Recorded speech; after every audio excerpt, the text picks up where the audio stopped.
how far along the scale would you place heat signature, and how straightforward did you find that to accomplish? I was trying to start with the most,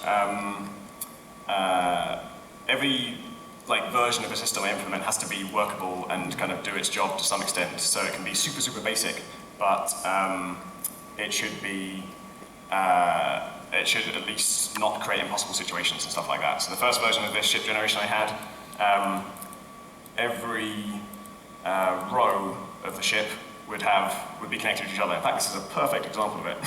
This is a ship that the first version of this game would have generated, which is... Sorry? Oh, okay, that's good. Could you get the screen back? Is that possible? Okay, so it generates them in rows, and it stacks those rows together, and it used to be that all the rows were just connected to each other, like this, and there would just be one door from each row to the next one, which is very, very simple. But actually it didn't look, when you looked at it, you didn't necessarily know what the pattern was. But even back then, that would never generate a ship where you can't get from room A to room B. If that happens, it's always because you blew up the ship and you did something. So it would never generate bad layouts. In terms of linearity, it would mean that the route from the back of the ship to the front of the ship would always be just one route, because there's only one connecting door between each row of the ship. And I've since made that a bit more interesting, so let's see if we can spawn a more interesting ship and show you how they kind of crisscross. So now, after it's done that, it still generates ships that way, and then it tries to form interesting connections by making barriers between rooms that are on the same module. So here it's these three rooms here, in fact all of those have barriers between them, and then it knows if these two can't get to each other, then they need to get to the previous row, because we know the previous row can get to everywhere else, and then it kind of solves them in that way. So that's how I've gone about making it work, and that's also meant that now there are more than one connection between any given rows. There are multiple different ways to get to your objective, in theory. But I also want it to be, the randomness is not just to make it aesthetically nice, it's to create actual variety between ships. So sometimes there will only be one route to, say, the cockpit. In fact, I think this ship looks very kind of interconnected, but I think you would have to go through here, up here, around there, through there, down there, to get to the cockpit. So if I click there, let's see if my guy actually does that. So it almost is kind of linear, but there's obviously a lot of branches off the side. And the great thing about that for me as a designer is I don't have to design it.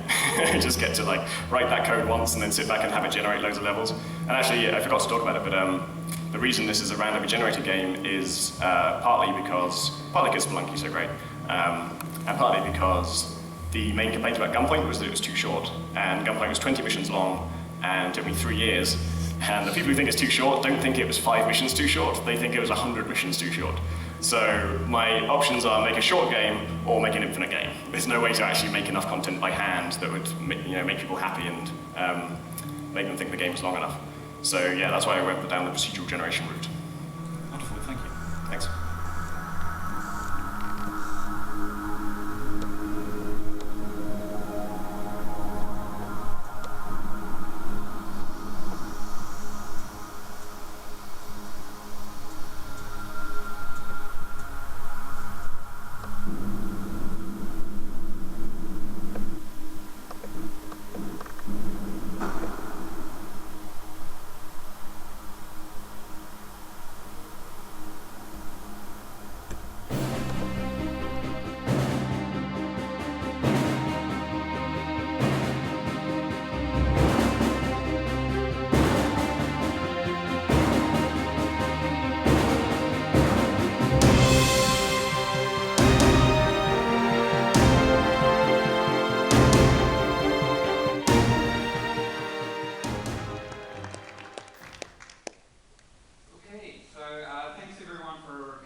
I really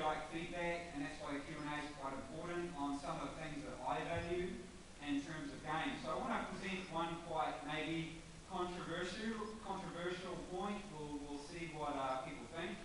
So what I think is the grind is dead. So with MMOs, it's something that's